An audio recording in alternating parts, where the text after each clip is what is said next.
Hey loves, it's me, it's Queen Haru, and thank you for joining me for another wonderful edition of Ask an Aquarius.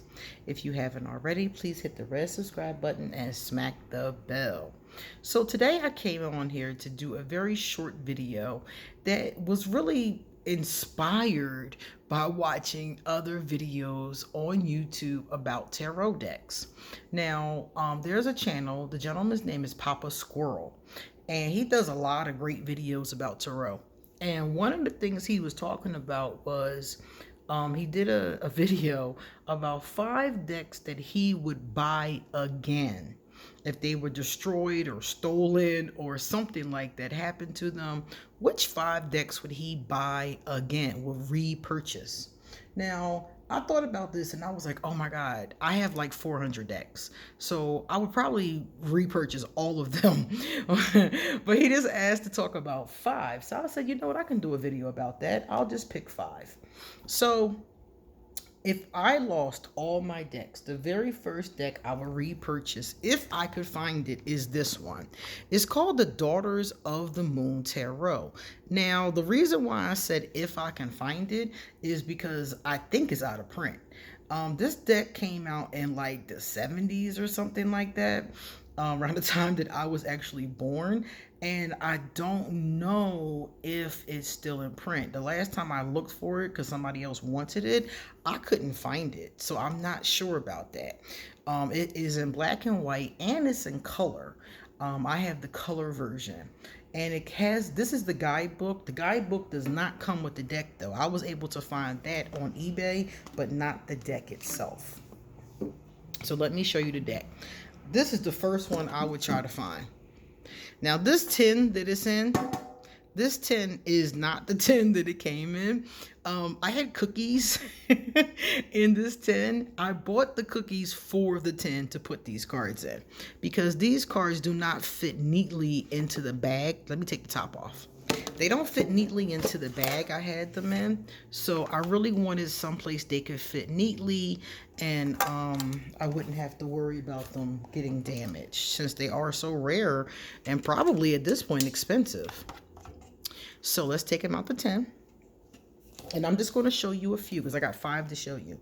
So this is what the cards look like. Okay. That's the first one you saw before. They're all diverse. You have different ethnicities.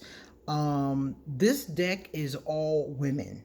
They did have one card that had a man in it, but you had the option of taking it out, and of course I took it out. This is definitely a cool deck. There's a lot of nudity in this deck, so if nudity is not your thing, this is definitely not a deck for you. But there's beautiful cards. They've reimagined some of them, so the names, as you can see, are different for some of them.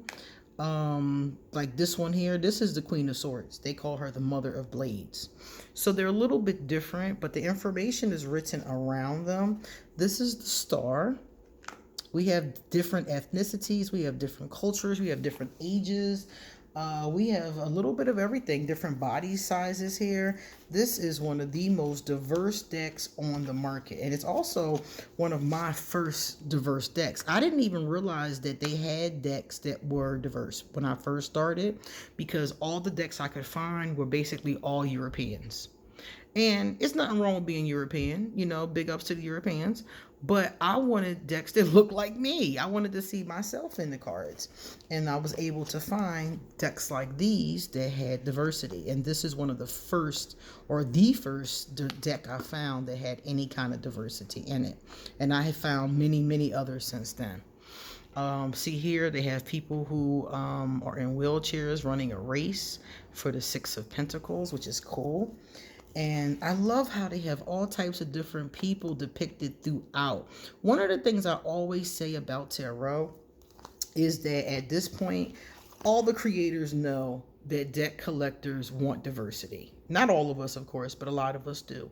So if they don't give it to you at this point, 2020, 2021, it's because they don't want to. They don't want their deck to be diverse for some reason.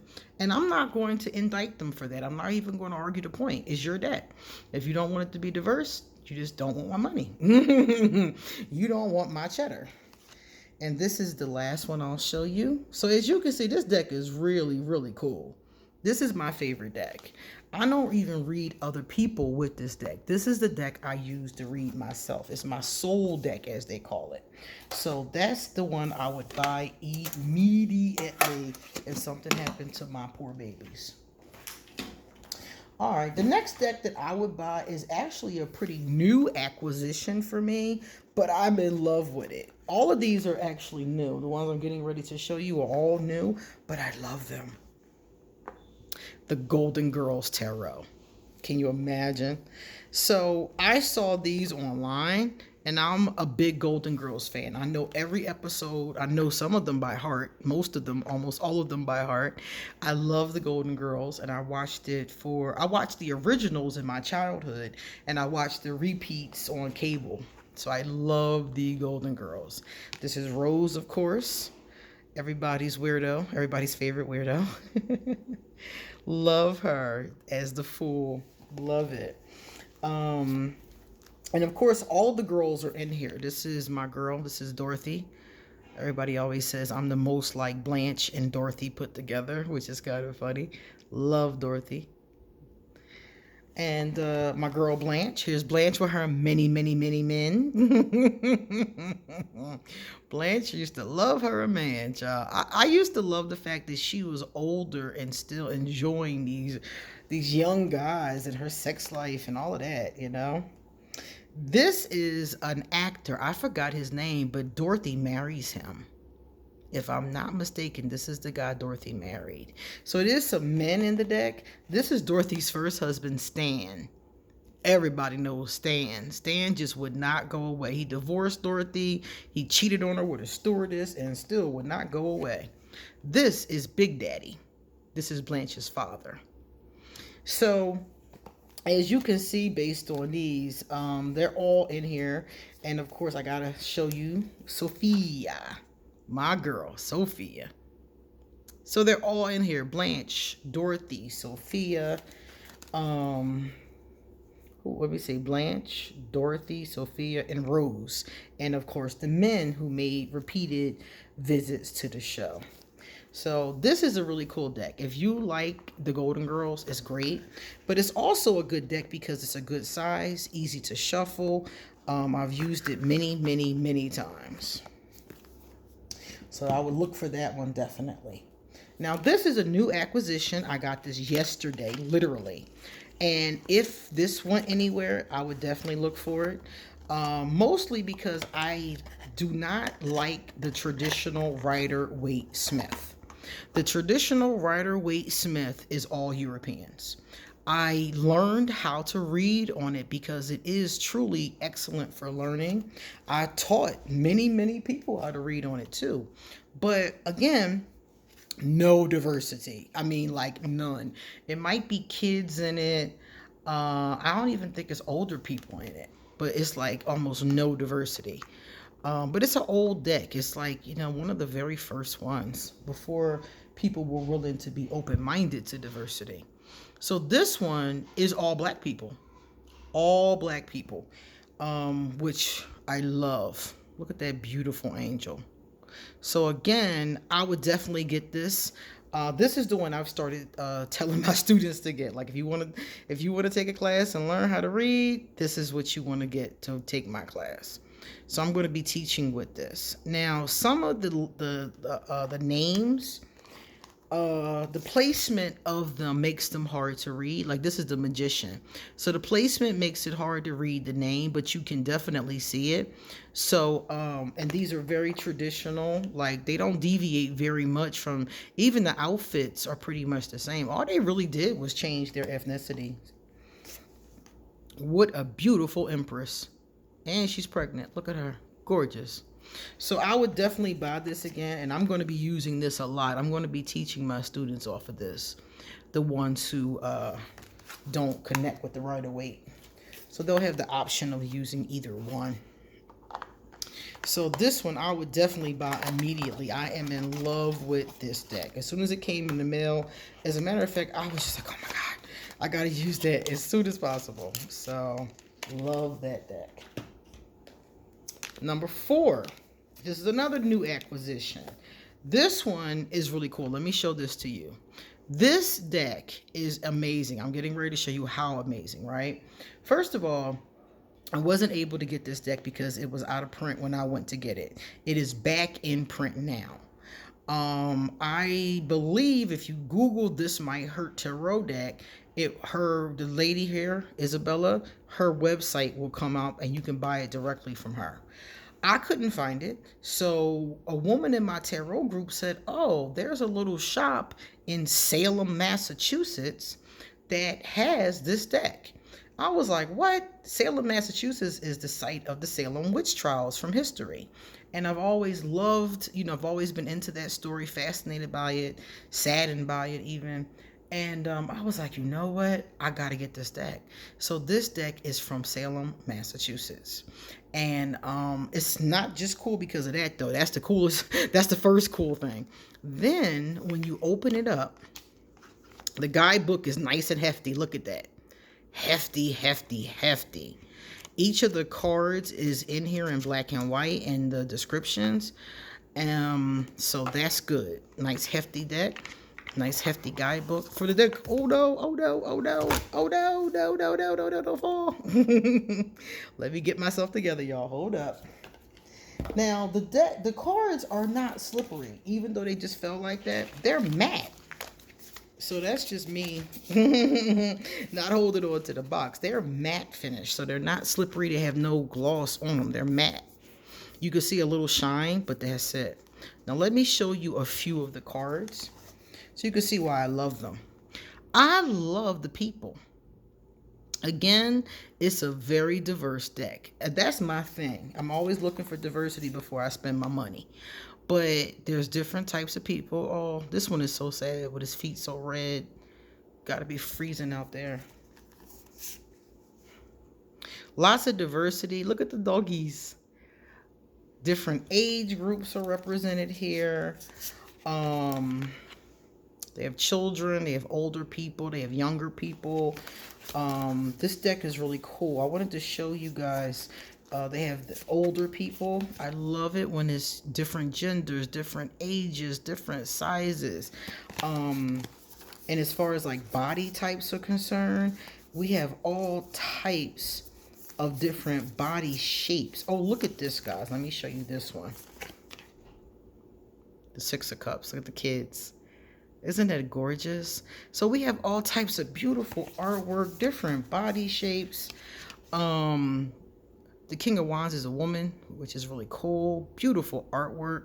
So it's like, this is another one of those great decks. It does follow the Rider-Waite-Smith traditional format, which is also pretty cool. So this is like going to be one of my favorites. I would buy this immediately. So if you haven't checked this deck out, this is definitely one that is worth looking into. I was trying to see if I could find in here my favorite card, but of course, here's one of them. I found one of my favorites I wanted to show you. Let me show you this. This is decent. Check this out, y'all. The Lovers. I love that card. Isn't that cool? I love that. So as you can see, there's a great deal of diversity. There's a great deal of nudity in here too. So if you're somebody who does not like nudity, this is another deck that's not for you. I'm very into nudity. I like nudity in my decks. I like diversity in my decks. I like ages and all kinds of different people in my decks. Different cultures represented. Look at that High Priestess. Isn't she cool? Love it. So that's another one. Fabulous deck. Great artwork. Got it from Salem, Massachusetts. Is at a wonderful price. Definitely going to keep that one forever. And now we're going to look at the last one. Now this one here I just got again a couple days ago. And I got this deck. This is the beautiful bag that it came in. It came in that bag with this lovely postcard. Isn't that nice? So this is where you can get it from if you're interested in getting one. You can pause this or screenshot this. And this is where it came from. Beautiful little deck. Love it so much. And the other side is just a thank you. Very nice. Very, very sweet. I love it when creators give little freebies and bags and little things like that. So I would definitely buy this one. This is number 5, the Bumbleberry Hollows Tarot. It comes with a book. The book is not huge, okay? It's a very standard, basic book, but it is in color, so that's really cool. But it's a small book, and most of them look like that. It's a very standard book. And I'm just going to show you a couple of these gorgeous cards. Look at that. I like the pastels. I got a real thing. Oh, look at this one. I love the pastels, and I love these little pies. Look at the little pies, the 4 of Pentacles. Isn't that cute? Guys, I am such a nerd. I'm such a nerd when it comes to this, but I love these images. Look at that. They're so cute. This is the cutest deck I've ever seen. And it has all kinds of little cute, you know, everybody's cute. Look at this. Look at the strength card. Little cutie pie. So everything here is so cute. They're adorable. The King of Pentacles got his pie. So this is another one that if it disappeared, I would immediately try to find another copy of this deck. Again, it has more of a matty. It's a little shine, little something, more of a matty kind of cardstock. Great, not too thin, not too thick, easy to shuffle. Great size. And the most adorable little depictions. I just can't get over the depictions. So as you can see, my tarot deck is my tarot tastes. Some of them are very similar. I think a lot of them are very similar. But then I get into these cute decks. I like cute decks as well. This deck is kind of pippish. So all of the minor arcana, they come out like, you know, these little pip looking cards. The court cards are all one of the beings though. But I don't mind the pippishness of these. I don't mind it at all. I think these are adorable. I think they're very well done. I think that they're great quality. And I would immediately buy this deck again and again and again. So those are the top 5 decks that I would buy first if anything happened to my set. I hope nothing ever does and I never have to worry. The edges are gold. They're not gilded like glitter gold, but they are gold. And they're beautiful. This is the back of them. Little moon and stars. So if you're interested in any of these decks, like I said before, they're all available except for the first one. All the rest of them are available. And I will put under, if any of them are on Amazon, I will put the link underneath. I just told you where to get the Bumbleberry. This Might Hurt as well. This Might Hurt is on Isabella's channel. So I'll put the links underneath anyway, just in case you guys don't remember. I'll put them underneath. All right. So those are my decks, the top 5 that I will rebuy. Let me know how many decks you have. And if you lost them, would you rebuy them? Okay. See you guys later. Thank you for watching.